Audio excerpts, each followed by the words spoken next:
¿Alguna vez han sentido esa atracción irresistible hacia lo desconocido? Esa voz que susurra historias olvidadas al borde de un río solitario. Yo sí, y esa curiosidad casi me cuesta el alma. Mi nombre es Tomás, y esta es la historia de mi encuentro con la llorona del río Savannah. Todo comenzó como un reto estúpido entre amigos, una leyenda local que todos contaban, pero nadie se atrevía a comprobar. La Damau Blanca, decían, un espectro que vaga por las orillas, buscando algo que perdió hace siglos. Armado con una linterna y una valentía completamente falsa, me adentré en la noche, prometiendo volver con pruebas. El aire se volvió pesado, denso, con el aroma a tierra húmeda y flores marchitas. Cada crujido de una rama,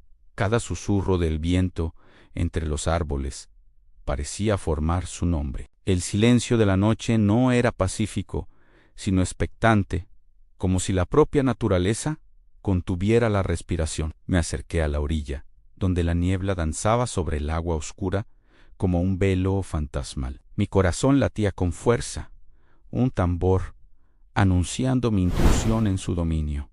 Fue entonces cuando la vi. No apareció de repente, más bien se materializó desde la propia niebla, una figura alta, etérea, vestida de un blanco que dolía a la vista bajo la luz de la luna. No tenía rostro, solo un vacío oscuro donde deberían estar sus ojos, pero sentí su mirada atravesarme, helándome hasta los huesos. No gritó, no lloró como decían las leyendas, simplemente extendió una mano pálida y translúcida hacia mí.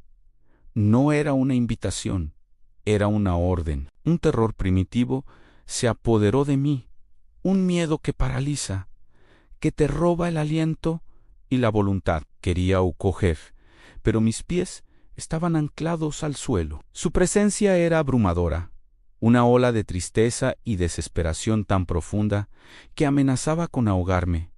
Pude sentir su pérdida, su agonía eterna. Buscaba a sus hijos, decían los viejos, y en la oscuridad de su mirada vacía vi el reflejo de cada niño perdido, de cada madre desconsolada. Empezó a avanzar, deslizándose sobre el suelo sin tocarlo. El frío que emanaba de ella era antinatural, quemaba la piel. La niebla se arremolinaba a su alrededor, y dentro de ella vi rostros de aquellos que, como yo, se habían atrevido a buscarla y nunca más volvieron. El pánico finalmente rompió mi parálisis. Recordé las palabras de mi abuela, una mujer de fe inquebrantable. La oración es tu escudo, mijo, me decía siempre. Con la voz temblorosa empecé a rezar. No sé que Gigi solo eran palabras atropelladas, un rosario de súplicas desesperadas brotando de lo más profundo de mi ser. Junté las manos tan fuerte que los nudillos se me pusieron blancos y grité mi fe a la noche, a la figura, al río. Por un instante pareció funcionar. La figura retrocedió. Su forma se volvió inestable, como humo atrapado en una corriente de aire. El lamento, que hasta entonces había sido un zumbido en mi cabeza, se convirtió en un chillido agudo, un sonido de puro dolor y furia que desgarró el silencio. Se deshizo, se desenredó en la niebla que la había formado, volviendo al río, a su prisión acuática. Pero sabía que no se había ido para siempre. Caí de rodillas, temblando, exhausto. No sé cuánto tiempo estuve allí, pero el primer rayo del amanecer me encontró. Me levanté, tropezando, y corrí. Corrí sin mirar atrás, con el sonido de su lamento todavía resonando en mis oídos. Llegué al pueblo al amanecer, pálido, destrozado, con la mirada de un hombre que ha visto el otro lado y ha regresado por pura suerte. La gente me miraba, pero nadie preguntaba. Lo veían en mis ojos. Había conocido a la dama del río. Ahora, cada vez que la niebla se levanta sobre el agua, cada vez que el viento susurra entre los árboles, La siento, ella sigue allí. La leyenda es real, no es una historia para asustar a los niños.